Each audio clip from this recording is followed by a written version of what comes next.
Well, and a good morning, everyone. I'm in one of those moods again where I pretty much just feel like talking. So I ran across another item. I'm running across items all the time because it's required that you read a lot of stuff that's out there being put out there these days.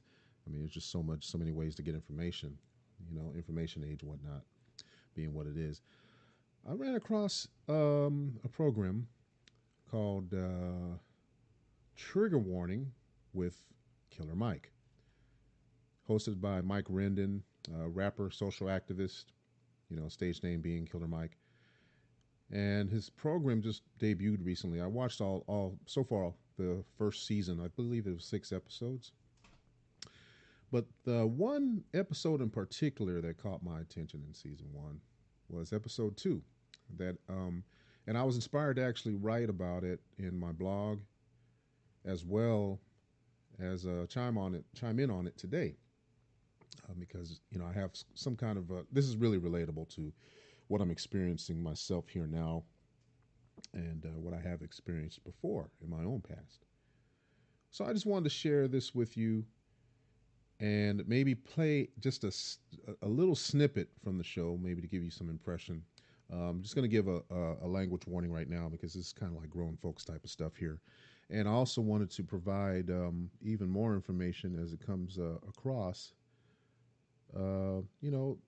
highlighting the student loan debt disparity. That is a very real thing out there going on. And that's a whole other onion to peel. And I'll hopefully be delving into that in an upcoming broadcast today, or not today necessarily, but in the future. So let me get started here by priming the pump, if you will, and letting this play. Public school is going to shit. Are American schools any good? Our graduates compete regularly at the level of third world countries. Schools responsible for the education of Black and Latino children are underserved, underfunded, and often without experienced teachers. So why is school not working? I would argue that the school system is failing not because it's teaching future generations poorly, it's simply not teaching the right things. We're teaching kids useless knowledge. What are the classic novels? Algebra. But in reality, we should be teaching them to dream realistically, learning practical skills that will actually prepare them to make money in the real world. No one gives a shit about what you're thinking. They give a fuck about what you can build. That's why today, I'm going to fix education in America.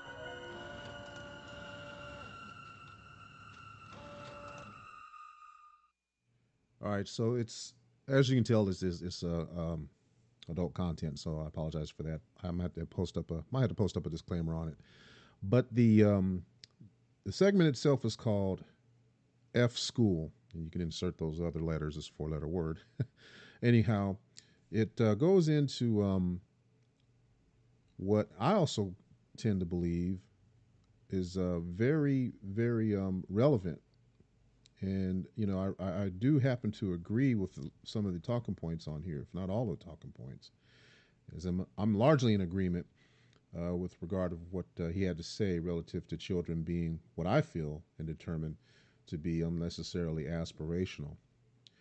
And, oftentimes we give our kids, or those of us that are parents out there, we give our kids these lofty hopes and lofty ambitions thinking that, it's going to inspire them. Right? It's going to inspire them to be greater. Where it's not much to really consider beyond the real aspect of having to face student debt and lack of preparedness for the real world. And part of your job as a parent, of course, is to prepare them for the real possibilities and likelihoods of what's to come. So let me play. Let me see what, I didn't quite edit this, but let me see what we can play here. So I sat with a bunch of first graders and see if they'd be willing to trade their traditional education for an education that put money in their tiny pockets right now in the real world. Can I sit with you guys? I just want to have a conversation with you guys about school. Can we talk about school? Sure. Who likes school? Never. You don't like school as much? Like first day a kid, a kid was super mean to me. Word? Yeah, he said, "You're not like everybody else. Your skin is poop."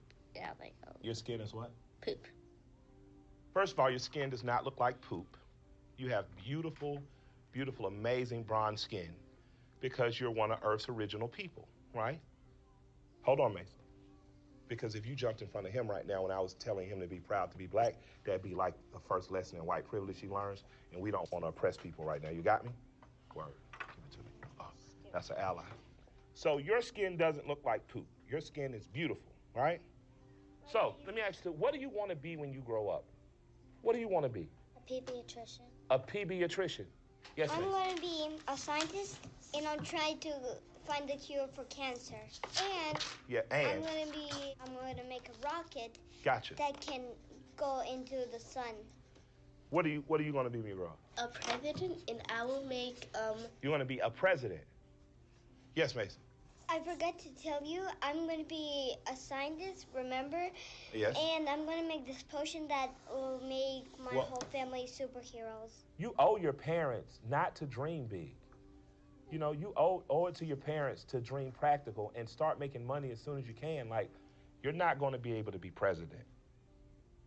Do you guys know what a carpenter is? Yeah, Yes, my dad worked for a carpenter, and now he has his own business. Let's talk about her dad. Now, her dad builds stuff for other people. Her dad's going to always have a job.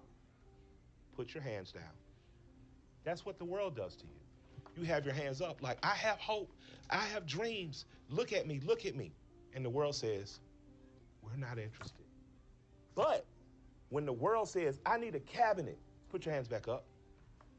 That's when you say, I'm right here. So we're going to call a guy in here. His name's Tobin. He's a nice guy. And he's going to show us how to do stuff. You got me? This is Mr. Tobin. All right. So really, the point that that I feel he was trying to convey here is to really put more emphasis on vocational education. Not that college is altogether bad, and I feel the same way. I don't feel that college is a bad thing. I don't feel that formal book education is a bad thing.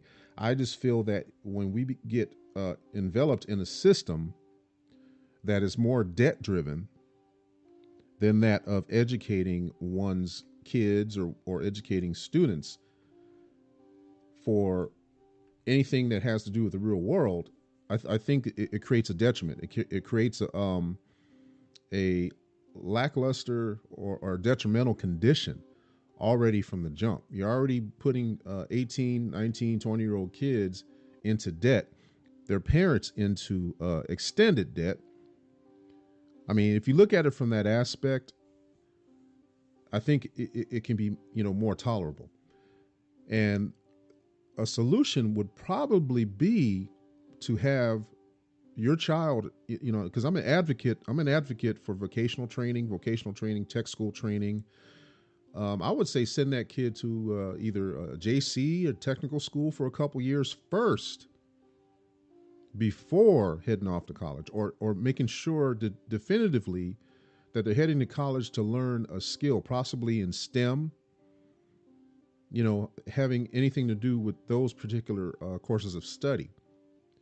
Because it's imperative to head this off early, to head off any instance of college debt this early in the game. As I make some changes here to the screen. And so really, I just no race can prosper. Hold on a sec. I found a quote that I wanted to play here. That was written by Booker T. Washington, and it should come up on the screen here. Just a moment. I'm actually simulcasting this audio as well as video. There's trigger warning with Killer Mike on Netflix, and it's out now. I haven't saved this, one of my favorites. So the quote goes like this, if I can capture it.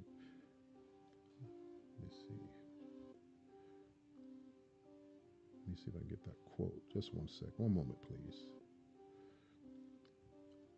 All right. No race can prosper till it learns that there is as much dignity in tilling a field as writing a poem. I'm going to read that again because that didn't come out too clean there.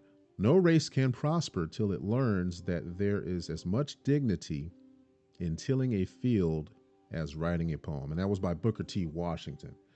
And it's something I personally happen to believe in, because you have to cultivate a plan B. You never know how things are going to go because of the job market. The job market can sway certain ways, and there's only certain jobs available. That is why, in my personal experience, I've seen people with advanced college degrees that are unable to work where they really wanted to work, or end up in a situation where they really wanted to end up in. They end up, having to accept menial jobs or jobs they never really expected to take, just to keep a cash flow and to remain employed and take care of their bottom line needs, their basic essentials. There's a lot that has to do with it. You just can't graduate from college and expect to,